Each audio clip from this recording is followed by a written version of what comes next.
Okay, let's see if I can remember how to do this. Hey everyone, it's me, Aaron. And I'm Michelle. And welcome to Jump Scare Reviews here on the... Speaking of jump. Oh my god, oh wow, Hey. wow, perfect.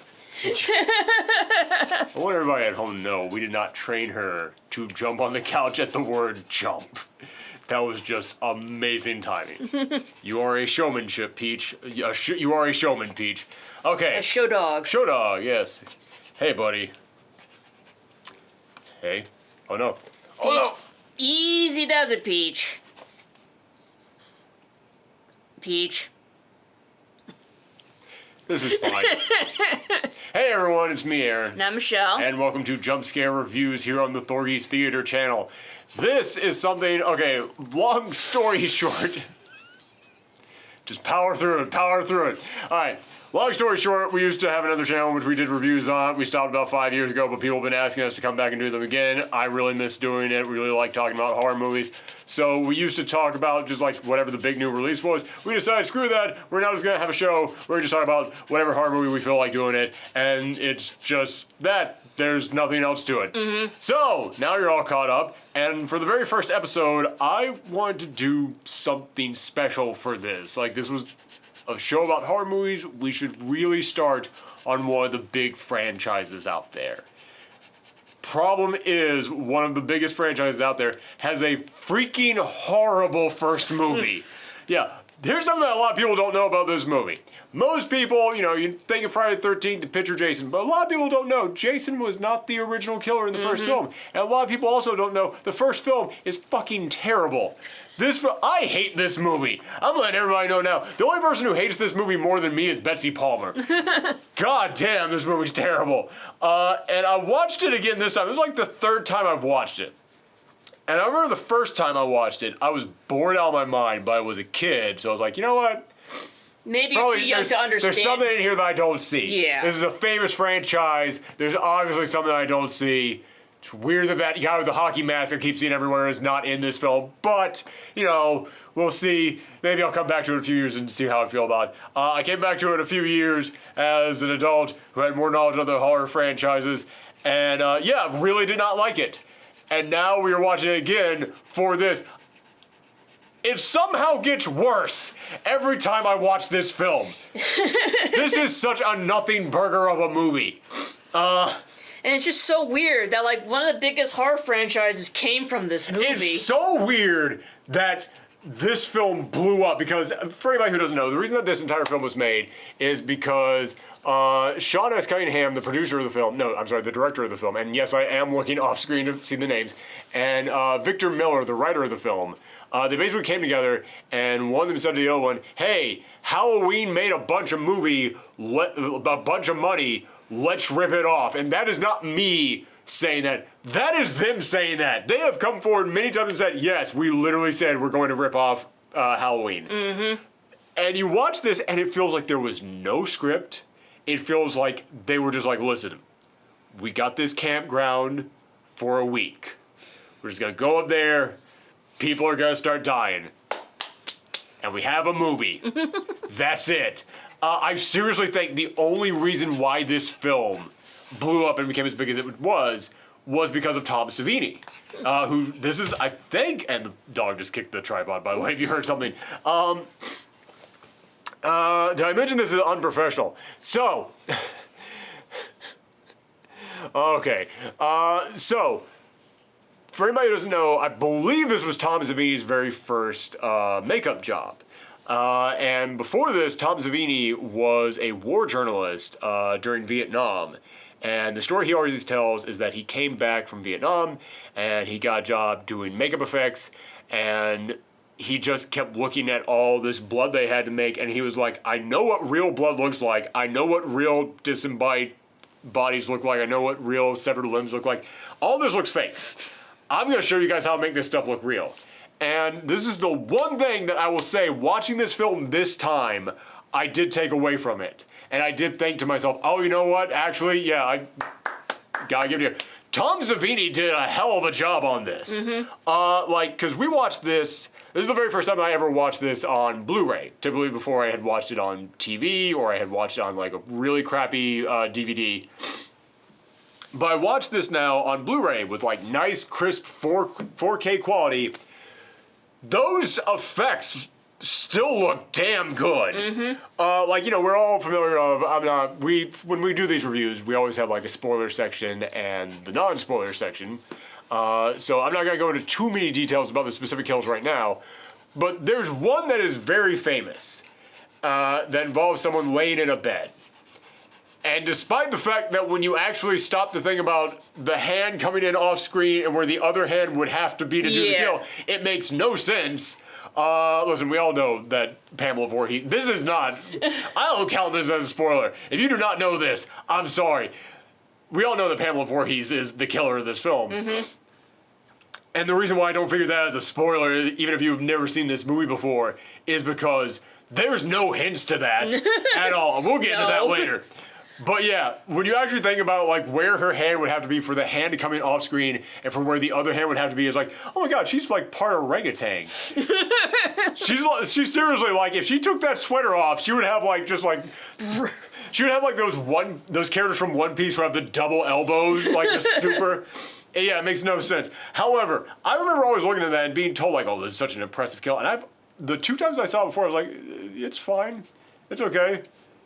That character looks like, you know, it looks like it's going through him. I was watching this time, I was like, that looks like skin. That looks actually like it's happening. Holy shit. And in 1980, when this film came out, yeah, all these effects must have been mind-blowing.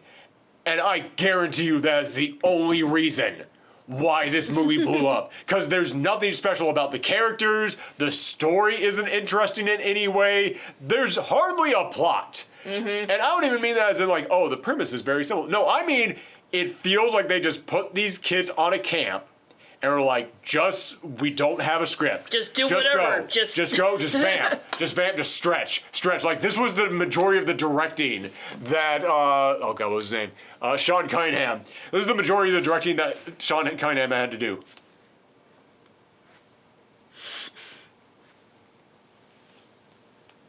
There's so much nothing that happens in this movie. Yeah. But let's go ahead. Let's talk about the premise of this film. For the 5 people out there who don't know what Friday the 13th is. So it starts with this young girl going to a job at a summer camp. And it's Camp Crystal Lake up in New Jersey, which I always knew that Camp Crystal Lake was set in New Jersey, but I didn't think that was established until part 8, where they go to New York. And they reveal that Camp Crystal Lake is the Atlantic Ocean. Because apparently you can take a boat from Camp Crystal Lake to New York. That never made sense. But yeah, I didn't think it was established that was New Jersey until then. But no, there is a moment in which you see a sign that says New Jersey. It's like, oh shit, okay. It's like NJ, but yeah, all right, it was established early on. All right, fine. New Jersey's most famous folk hero, Jason Voorhees. All right, so New Jersey is well known for Jason Voorhees, the Jersey Devil, the Jersey Shore series. And Jason Voorhees is the least embarrassing of all of them. You could put that dude on the stamp, on the flag. Okay, so she goes up there and she goes into this little diner and says, hey, can you tell me how to get to Camp Crystal Lake? And everybody just freezes, and one of them agrees, like, okay, I'll take you up there. But then this guy, Crazy Ralph, comes out. And he comes up and he goes, that place has a death curse on it. Like, it is so over the top, this guy. He's supposed to be like some doomsday sayer or something who's warning these kids of, oh, you're going to die. Or like the town, like, whack job or something like that. Something like that. Which they definitely treat him like that. Like, the guy basically, like, chases him off with a broom. Like, get out of here. Come on. Get out of here, Ralph. But here's the thing. He's supposed to be, like, the crazy guy who's, like, warning everybody. Which, that's a trope. They even made fun of that in Cabin in the Woods. Of the guy who warns everybody to stay away from the place, but they still go there. Like, that is a famous trope. This dude sounds like he came out of a Vincent Price film. No one else talks like this guy in the entire movie. He literally is talking like this whenever he should have like his hand in front of his face with like a cape drooping down. He sounds like he's hosting like a local broadcast channel like horror movie night. He is so over the top. And there's a moment later in this film in which he reappears out of nowhere at the camp. And, like, the cops have to come and take him away. And then there's a moment in which the cops are talking to somebody about it and said, yeah, his wife was really worried about where he was. And all I could think was, this dude is married? How? What was your opening line? What? He had to have been married like a long time ago, and like he's just like mentally deteriorated. Yeah, like except he looks like he's 40 or something. Maybe he just looks really good for his age. Maybe. I don't know. By the way, there's been a lot of talk about the future of the Friday the 13th franchise. We'll get into this a little bit later. Because there's been the dumbest legal battle you can imagine going over this. But from what I understand, the legal battle has finally been resolved. But it's been resolved the, like, Lord Solomon way, in which they're like, we shall split the franchise in two. Because apparently, like, Sean Cunningham, like, argued, like, he made this, and then I don't know if it was Victor Miller or someone else, but somebody else was arguing that they made it, so it must have been Victor Miller. And from what I understand, the way that it has now been split up is that I think Sean Cunningham got all the rights to the first film. And Victor Miller, again, I think it's Victor Miller, he got all the rights to everything after the first film. And here's why that's so freaking weird. Because that means Sean Cunningham got the rights to Camp Crystal Lake, Pamela Voorhees, and Jason Voorhees. Except Jason is in this film as a little kid. So he has the rights to little Jason. Child Jason and the name Jason Voorhees. Apparently the other guy has the rights to not the camp, not the family, not the history, none of it. Except for giant man with a hockey mask named Jason.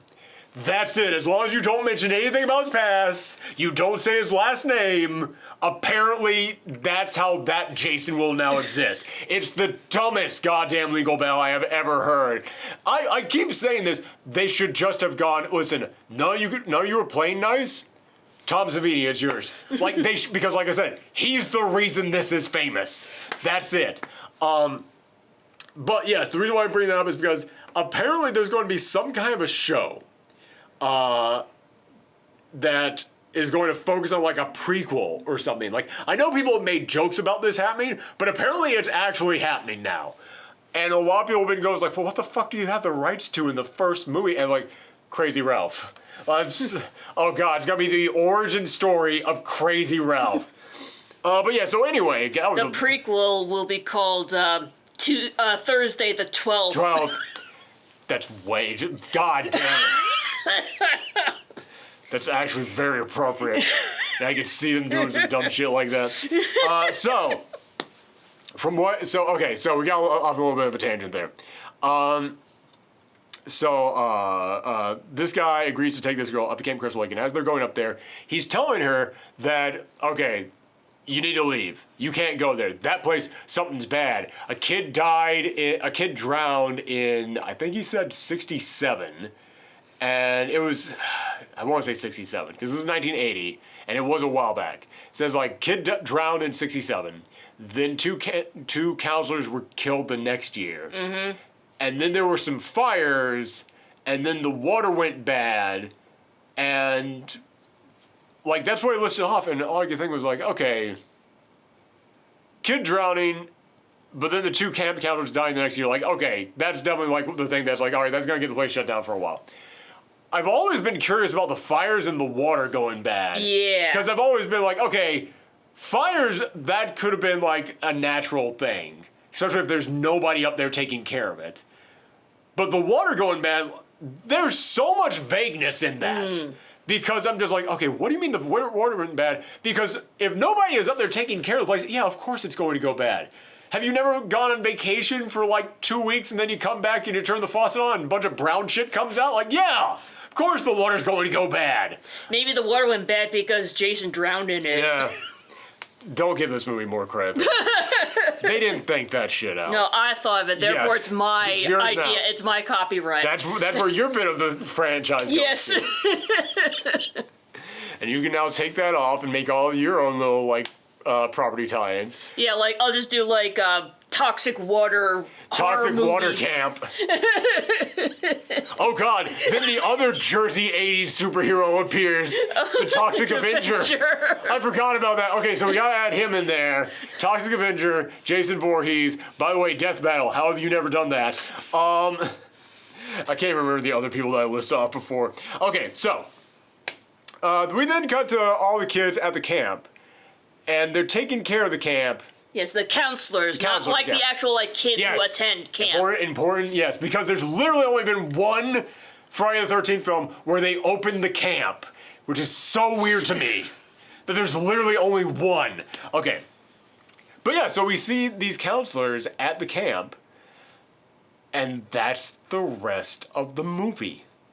It is just them filling time. It's these camp counselors, and they're just setting stuff up. They're getting the camp ready for all the campers. And I want to go into details about each of them, but there's there's the one guy he's the jokester, he's kind of a dick, and he also looks like he's 20 years older than everybody else, which considering that one guy there is the guy who owns the place, and he's got the porn fro and porn stash, and he is definitely older than everyone. It's so weird that the other guy, the jokester guy, still looks older than them. But so... there's him, there's Kevin Bacon, and that's not a joke if you don't know this is one of Kevin Bacon's very first acting roles, and everybody talks about how Kevin Bacon was in this movie. I think he has 3 lines. He has the least lines of anyone in this film, and he's not not in the film, he's there. He just doesn't say shit. Everyone else is overshadowing him. It's almost like he's I know this is going to be a piece of shit. I'm just going to keep my head down and just going to wait until I can make that Footloose money. Just hold on. Footloose is coming.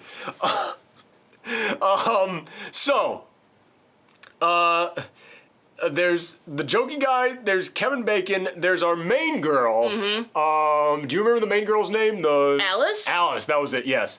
Then there's the, oh God.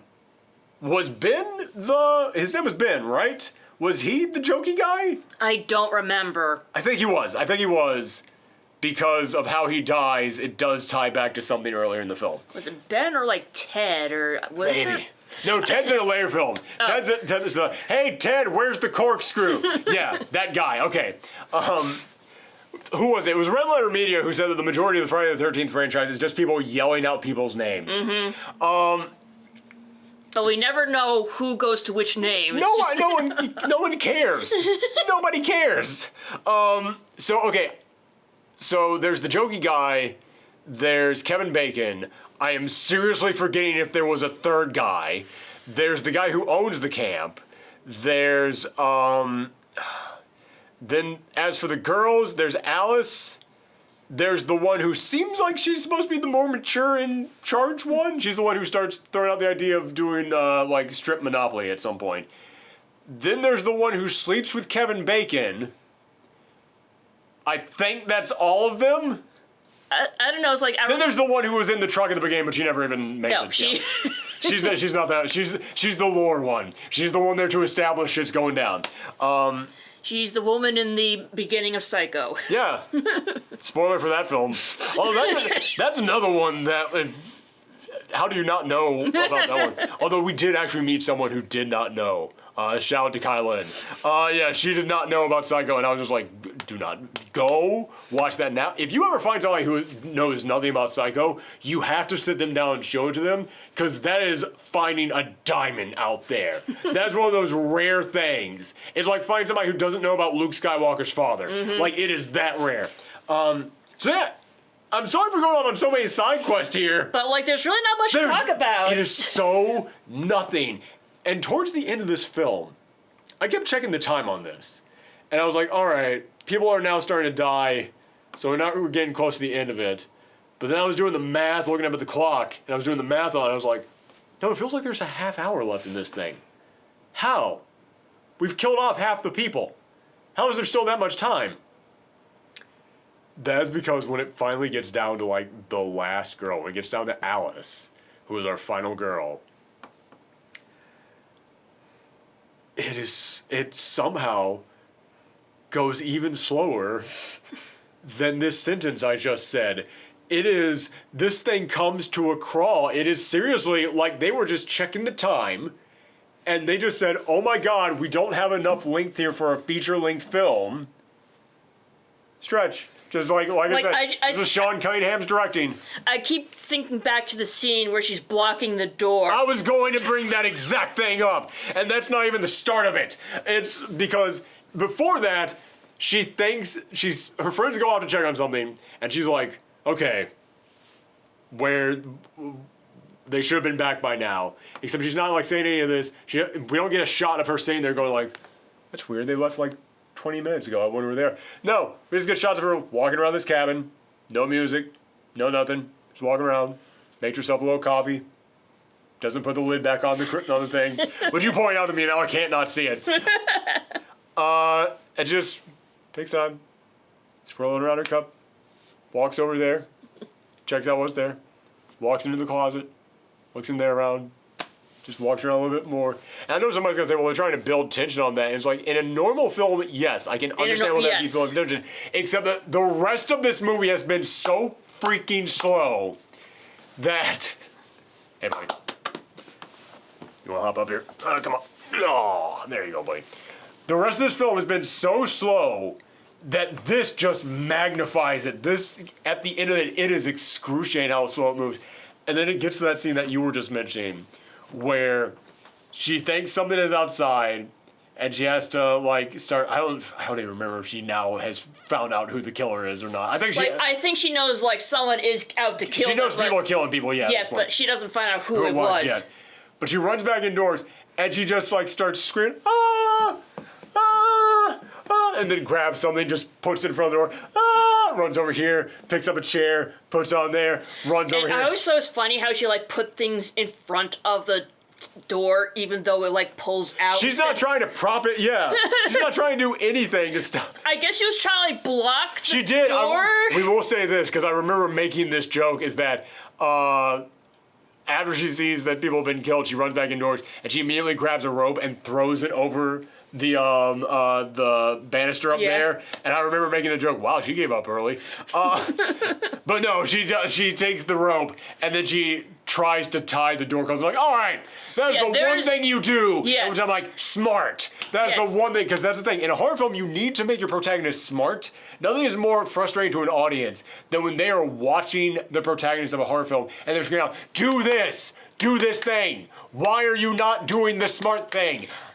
But instead of cutting away for her to do something else, it's like... just holds. Because they have to fill time. They did not have enough story. Like a fuck ton of furniture and just like shoves it in front of the door. And it is so... like, here is how sloppily done this is that there's a moment where she like tosses a chair on top of like a dresser, or not even a dresser, it's just like a little cabinet thing. She tosses a chair on top of it, looks around, gets another chair, and the first chair just falls off. And then she just tosses the other one on top of there. It doesn't even react to the previous chair falling off. And it's like, you guys had one shot and you did not block any of this. There was no rehearsal on this. You just told them, go in, start throwing stuff in front of the door. That was all the directing that was given on this thing.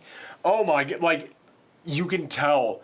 Here's the thing, I'm not gonna say like the rest of this film is exceptional or anything. I'm not gonna say like, oh yeah, they made sure to like block all this and make sure that was all like framed exactly right. But the final act of this film, it just devolves to that point in which you can just feel it. That none of the actors know where they're supposed to be standing. They don't know where they're supposed to be going. They're being told, just go. We're filming. They don't even know like what lines to say exactly, or like how to say. There was one line. I don't even remember what the line was, but there was one line that Alice gives, and I was just like, "Wow!" So that was your one take, huh? I think she sounded like Billy is still out there. Or that was it. That was it. And I was just like, and here's the thing: the lady who plays Alice, she's totally fine throughout the rest of the film. She's one of the better actors in this entire movie.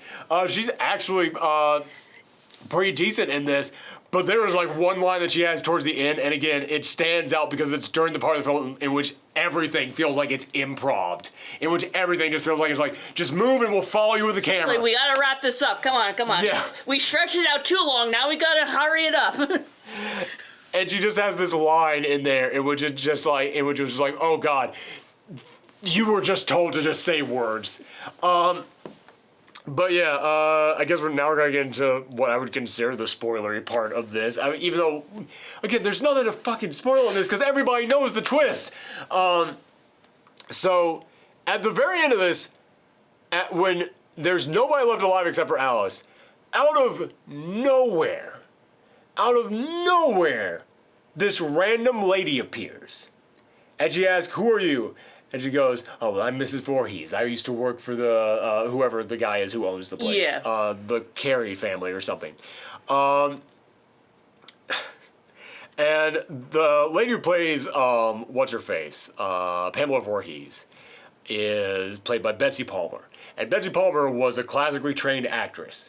And she acted in stage and theater, and you can so tell it when you are watching this. Because everybody else, again, I'm not saying the acting is great in this film. It's actually, I will say, it's actually better than what you might expect. Because there's so many other Friday the 13th ripoff films in which everybody is just, no, don't go out there into those woods. Like, there's so many horribly acted, like, Friday the 13th, like, ripoff films. Acting in this is not bad. Like, everybody's like, yeah, all right, they're for the most part. They're who they're supposed to be. And then this lady shows up. And she's just, oh, why didn't they ever close this wretched, wretched place? And I'm like, oh my God. Lady, you do not know what you're in. Holy shit, like You're putting too much effort into this. She is acting for the back row out there. She is a theater actress. Yeah, I remember you saying, like, this felt more like a soap opera than a movie. It's, okay, when I said that, it's when they get into a fight. Yeah, the fight really does seem more soap opera-y. And the fight is just, this is... It's like the director... This is as the world turns, two rich ladies just confronting each other because they've been dating their evil twins. That is what this scene is. Like, the director is just there like, how do women fight? Yeah. I've never talked to one, but... God damn, this thing is horrible. Yeah, okay, so she just comes in here, and she is just so over the top. And we have never heard of her at all up until this point. And this thing, I remember this coming, the first time I saw this, I knew the twist. So when she showed up, I was a dumb kid back then. I was just like, it's the thing that I've been told is going to happen. It's here now. But when I watched it the second time, I was more attuned to, like, you know, how movies work. Yes. So I was watching it, and I was like, did she seriously just come out of nowhere? And this time, I was watching for it. I was wondering, there's got to be hints. There's got to be some shit that we missed.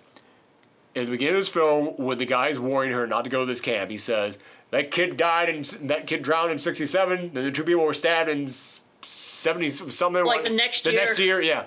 That is it. That's it. Well, she was also driving the truck with the hitch. That could be anybody. There's somebody out there killing people. We already know that. There's no hints that she is tied back into to the kid that drowned. There's no other mentions of the kid that drowned. There's no, like, here's the thing. Yeah, it's like, if they mention, like, Jason more often, I feel like it would be, like, a somewhat more solid... Set up! Yes, that's the word you're looking for. There would be an actual plot! Wow! Yes! That's the thing, is that I was looking for this, like, I'm not saying, like, oh, killings came out. No, people have been dying left and right in this film.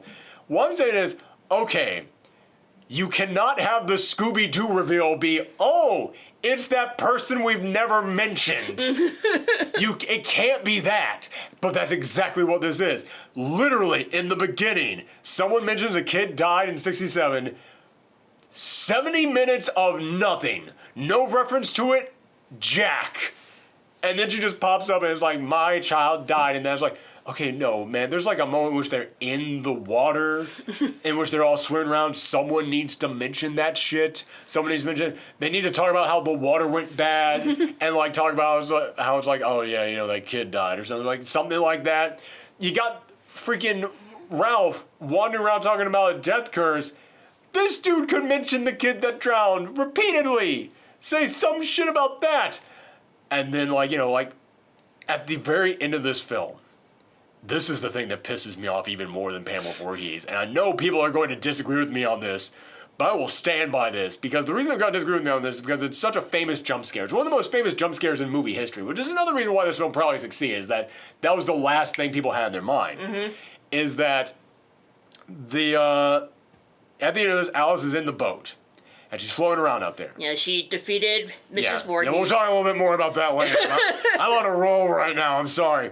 But then all of a sudden, Jason pops out of the water, grabs her, and pulls her back in. Again, that would have meant more if we had something established to Jason, some kind of like a newspaper clipping that she's reading with a photo of Jason in there, something like that. Also, like, there's a moment in which someone is going out into the woods and they hear a little child saying, "Help me, help me." And I'm just like, okay, I know what that means because I'm from the future. I know who Jason Voorhees is. I know the myth. At this moment in this film, that means nothing. That means absolutely nothing. If you had established Jason more in this, established, oh, there was a kid that died that drowned in there. His name was Jason. Here's a photo of him. All the people teased him about this thing. And then, like, you start hearing, like, a little child saying, "Help me," coming from the water or something. They're like, oh, that's kind of creepy. Could it be, like, the ghost of Jason that's killing people? Something like that? No! There's nothing established like that. So Like, the thing is, like, when she went out to, like, find the kids, she didn't even ask what their name was or anything, or, like... None of that! This film had to actively try to not establish anything. But at the end of this, Jason pops out, pulls her back into the water, and then she wakes up in the hospital, which, first off, she's the only survivor of an entire group of people that died, and the cops are just like, well, I'm glad you survived that. No, that ain't how that shit would work in real world. Yeah, the sequel to this film in the real world would have been very different. So he goes, "What about the little boy, Jason?" It's like, what? There was nobody. Then he's still there. And they're trying so clearly at the end to establish some mythos around this character who they never mentioned, we had never seen. And, like, because of that, it's always so weird how Jason became, like, the main antagonist, but it should have been, like, his mom or something like that. It feels like at the very end, they're like, oh shit, we killed the killer. We have to find something to sequel bait people with. Wait! The kid! Yeah! Except he's all grown up and huge now for some reason. Yeah, and again, I know people are going to say, it's like, no, it was good to establish it because it led to all the later films. Again, you're saying that from the future. You have future knowledge of what they did with this. That was clearly not put into this film. I am judging this film as its own thing. Yeah, exactly. And as its own thing, that is the dumbest shit at the end of this film. That is them desperately trying to find something to do to tease somebody at the end. The jump scare is good. I ain't gonna say that's a bad jump scare. It's good, it's creepy, nobody saw it coming, it's very freaky, but the end when she wakes up in the hospital and she's like, then he's still there. Jason is still there in the water. It's like, we don't know who Jason is. That means nothing to us. It's so bad. My God. Fuck, this movie makes me angry. Sorry. Okay. I think, like, what really, like, ticks me off is, like, the way all the kids got killed. You'd think it'd be like some big strong guy, and it's like, I understand, like, the twist is a little lady. Well, she apparently has the power to transform into a man when she's off camera. Because, God, they didn't even try to hide. That was like anytime when you just see the hands, like, man, those are some hairy knuckles, Pamela. Oh, man. Like, there's that moment after she gets decapitated, and it's a man's hands with, like, the decap suit on. And my God, it's the biggest, like, knuckles with, like, big hair all over. It's like, wow. I mentioned the effects look really good in 4K, and I actually do have to give this film a lot of respect for those effects. That is the one that I'm like, you could have swapped to some VHS quality at that moment right there. Is it really? That is a big blur line going across it. Is it really an effect when you're just swapping out somebody else? Yeah. I mean, that's more of a magic trick at that point. Yeah, holy cow. Yeah, and by the way, we should point this out about Pamela Voorhees, is that her actress, Betsy Palmer, famously hates this film. And not like, there's a lot of other actors out there who were in movies that they hated doing at the time, and then those movies blew up, and then years later they'd be like, oh, you know what, I actually really respect this film. And, oh, you know what, I understand it now. Oh, I don't know who said that I hated this film. I really enjoyed one of those. Betsy Palmer, until her dying breath, was like, fuck that movie. She went to horror conventions and had panels in which she was like, this film is a piece of trash. Fuck this thing. Yeah, I remember she, in her later years was asked to come back for Freddy vs. Jason to be, the memory of Pamela Voorhees in there. And she was like, I'm an actress, for God's sakes. And they gave me shit to say. I'm not going in there and saying that shit. Man, respects to this lady. She held to her principles until the very end. Holy cow. Yeah, I respect that. So yeah, we mentioned it briefly, but there's the fight, there's 3 moments in here that just go on forever at the very end. It's when she is waiting for her friends to come back, and it was clearly just them trying to fill time. Her just chucking stuff in front of the door, and then the actual fight with her and Pamela. Mm-hmm. That thing goes on forever. And again, I don't know if they had to have blocked it. It's a fight scene. They had to have rehearsed it. They had to have actually told people, do this, do this. But you can tell, nobody was a professional at that. Nobody was like, yes, here's what you do during a fight scene. Mm-hmm. I'm going to teach you the ins and here's what there were no choreographers. That's the word. Thank you, John. I was like, I know there's a word for this. I've been saying blockers this whole time. I was like, that's not the word. There's an actual word for this. Choreographer. Thank you. Yeah, at the very end of this, you can just feel that they were just like, you got one take, just do it. I don't care. I'm so tired. Yeah, because they're just stumbling all over each other. And don't get me wrong, Betsy Palmer's got a weapon. She's telling me, I love that I'm switching back and forth between saying Betsy Palmer and Pamela Voorhees. Pamela Voorhees, she's got a weapon, so she is a threat. And I'm not saying Alice is in great shape or anything, but Pamela Voorhees is this little old lady, and all I could think was, you have to actively try not to kick her ass. You're not even attempting anything. If she was swinging the knife around, yeah, man, I'd be jumping back. If she was swinging that knife around, I'd be back. Maybe she's not.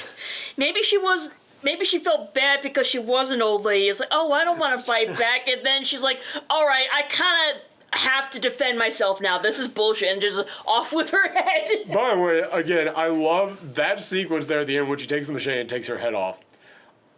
Watching it this time, I never really picked up on this before, but in my mind, thinking back to it, was oh yeah, the machete was right there and they were already in a tussle, and she just grabbed it and shook it. No, she drops the machete way over there. And so Alice runs to the machete, grabs it, and then actively runs back to her. And I don't know, there's something funny to me about that. There's something funny to me about the fact that it's no, you had an out. You could have just kept running. But it's no, you're no. I must finish this. I gotta take her out. It's there's something funny about the fact that it's even considering everything that Pamela Voorhees had done in this film, there's still something very funny to me about the fact that Alice was actually no. I must kill the little old lady. I must actively make the choice to turn my ass around and run all the way back to her. I must also make the active choice to go out in the middle of the lake, even though that doesn't really make much sense. They only did that just to establish... Just for the jump scare. Yes. Oh my god, yeah, so this is all just a mess. It's the acting is fine, except for, ironically, the person who talks the shit the most about the film does the worst acting in the movie. And here's the thing, it's not even that's bad acting. I'm not saying that Betsy Palmer was a bad actress. She is not a bad actress. She didn't know how to act in this film. Mm-hmm. She, like I said, she showed up thinking that she was doing Broadway, and it feels so out of place. But the acting's fine. That is the best I can say about this, because there's no story, there's no plot, it feels made up as it goes along. The effects are great. I will stand by that. There's only one kill that actually looks bad in this movie. There's, okay. There are no effect kills that look bad. All the effects on the kills look really damn good. Tom Savini is a legend for a reason. But now that I'm thinking about it, even the blocking on the kills, even the choreography of the kills, are bad. There's that one lady who is killed with an axe to the head in the shower. That shot is the weirdest editing in this entire film, because she walks out, you see like the axe go up, and then you see her going, ah! Except the axe is here, the person's here, she's going like this, and like, you didn't even try to line that shit up. And like, her scream is so ridiculous. Like, it is. That's the kind of scream where it's like, ah, shit, I forgot something. Yes. Like I said, the acting in this is fine, but there are moments which you're like, oh, no. And yeah, that's one of them. Yeah, it's like, whenever they screamed, it didn't like feel really... But yeah, just the fact that she is screaming in the direction we know the killer isn't. Like, they didn't even try on that. And also, the other one, when the porn stash guy comes back, which I kind of dug the scene of him in the diner. It's like the one scene that actually feels like it had like writing and characters, I guess, after they establish everything with Camp Blood. Like, the moment that we actually get to the camp, there's no script. It's like... Oh my god, when they're not at the camp, there's a script. I just realized that's what they have in common. Yes, exactly. That's the true curse of this camp. You can't write anything here. Okay. But yeah, when he comes back, that is the worst choreographed kill. I said the choreography on the other ones were bad. This is the worst choreography because he goes up, hey, what are you doing? Which now that we know that he knows who she is, it makes sense that he'd go up to her like, hey, what are you doing? And then he just goes, oh! But we can see his stomach. Yeah. And we see he gets hit with nothing. We see he just like, maybe the sandwich he had at the diner suddenly kicked in. He had a bad egg salad sandwich, and that's what took him out. Because yeah, he walks up, hey, what are you? Oh! And again, it's like there's nothing. We see that nothing hit him. It's goddamn. You can look in the camera and see. You could have told him walk a step further, so that your stomach is out of shot. And no, it's so stupid. Oh. But the two things I will say are good here are the effects. And also, we have not talked about this, the score. Score is actually good in this film, when there is music. Because there's, like I said, that's one of the reasons why it feels like nothing is happening in this film. There's a lot of scenes in which there's just no music and it's just people hanging out. And it just feels like it's a scene to fill time. But whenever there is an actual score, it's a good score. This score is famous for a reason. Fred Manfredini did a really good job with the score. He did, the famous Kiki Ki Ma Ma Ma, which nobody thinks that sounds like Kiki Ki Ma Ma Ma. But that is what it is. He has said it's Kiki Ki Ma Ma Ma because it's supposed to be kill, kill, kill, ma, ma, ma.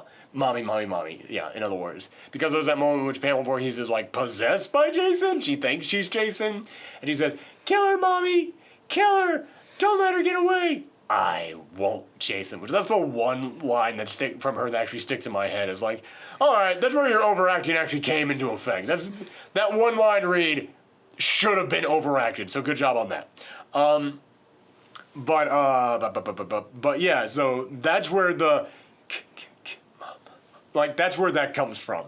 It's supposed to be kill, kill, kill, mom, yeah. mom, mom. But yeah. So the score is good. The effects are good. The rest of this film is so bad. I hate this movie. Again, I've watched this 3 times, and I dislike it more every time that I watch it. Yeah, there's another thing that I really hate in this movie. The snake scene. Oh, God! Yeah. Yeah, we should have warned people earlier on about that. I forgot about that, and I think I might have forgotten about it because the first time I saw it, and that was decades ago.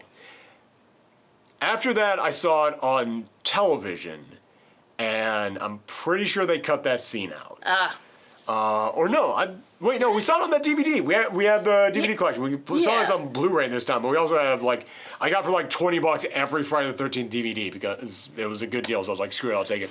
And I do remember us watching it on there at one point, and I do not remember that scene at all. And you watched it with me.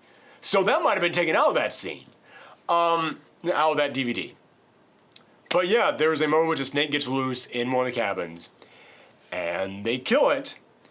And it's a real snake. Not only is it a real snake, but you see them chop the snake up. Yeah. You see, it's not like chop, like it's one quick slash and it's killed. Here's the thing. It's not like a real snake that got loose on set and they were like, we gotta get this thing out of here. That was a movie snake. It was made for it. Like they brought it in to be with a handler. Yes, it was meant to be in the film, but they never told the handler. They didn't tell the handler they were going to kill it, and apparently, like these next couple parts, like might be urban legends, but apparently, the crew had to hold the handler back because he was like, "You motherfuckers just killed my snake." Understandably so. Yes. But there's also like a rumor that like after they kill the snake, you can hear him crying offset. I think that's an urban legend. We weren't listening to it because we didn't look that up until after this. But yeah, if you watch the film and you want to sit through that scene, listen for someone crying, I guess. I'm not going back and watching that again. Yeah. Yeah, that's really fucked up. Yes. Yeah. And fuck Sean Cunningham. Fuck Sean Cunningham for multiple reasons. It's like they couldn't make like a fake snake. I mean, all the others. Just for that one shot. Like, have the live snake going around in there. And that shot is so quick, too. It's so fast. You could absolutely have killed a fake snake. Tom Savini could have come up with a convincing snake to kill. That was so unnecessary. It's so horrible, too. God damn. Yeah, that makes you just feel bad. Mm-hmm. Like, the rest of this film makes me angry. It makes me angry, but like, fuck, dude. No, not just watch that happen. No. God damn, this is some Campbell Holocaust shit. Oh, we're never watching that one, by the way. Yeah. So yeah, I hate this movie. Mm-hmm. I will give it. We don't really have a necessary score yet, but like on a scale of 1 to 10, I will give it a 3 because the effects and the score are good. That is everything keeping it from being any lower. I really do not like this movie. I don't know, do you want to give it a score? I don't know. Maybe the same score, maybe a little bit higher, because it did kick off, like, the franchise, and there were some good movies in the franchise. There are good films. We will eventually this isn't going to be like every week we're going to do one of these, but eventually over the course of time we will do all the films, and I will bring up that there are films I like. I actually really like the second one. And I think that as time has gone on, a lot of people have turned around on the second one. Because I remember at one point people were like, "Well, this is another one of the dumb Friday the 13th films." And I think at this point people have come around and going, this one's actually not bad. So yeah, it's like the first movie should have been the prequel. Honestly, the first movie shouldn't exist. First movie should not fucking like. The only reason this exists is so Jason has motivation to avenge his mom. That's it. That is the only reason this film exists. God damn. Yeah, I'm trying to think. What they should have done with this film is it should have been the opening 10 minutes of another movie. Mm-hmm. In which you see like Pamela Voorhees' she was the cook at the camp. See her running out of the kitchen as her son is drowning and asking people for help and no one's helping her.